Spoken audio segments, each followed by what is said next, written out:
नमस्कार प्रिय साथियों, मैं हूं सुरेश श्रीमाली।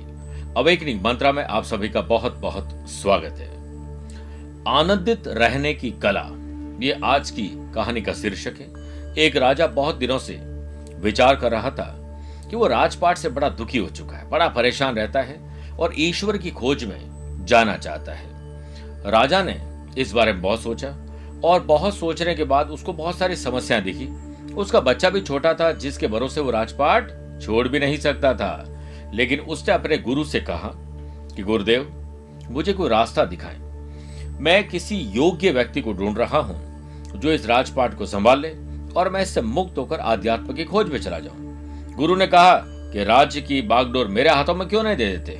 उसी वक्त राजा ने दे दिया और फिर राजा ने कहा कि अब मैं जाना चाहता हूं। तो गुरु ने पूछा, अब क्या करोगे?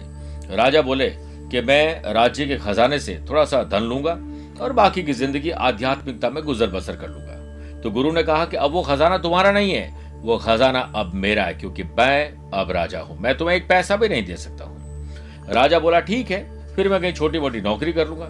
गुरु ने कहा, अगर तुम्हें नौकरी ही करनी है तो मेरे यहाँ पर एक नौकरी खाली है, वहां कर लो। राजा बोले, ठीक है। तो गुरु ने कहा कि राजा बनने की नौकरी खाली है, अब मैं चाहता हूं कि तुम मेरे लिए यहां नौकरी करो और हर महीने राज्य के खजाने से अपनी तनख्वाह ले लो। 1 वर्ष बाद गुरु ने वापस जाकर हालचाल देखा तो देखा कि राजा बहुत खुश था।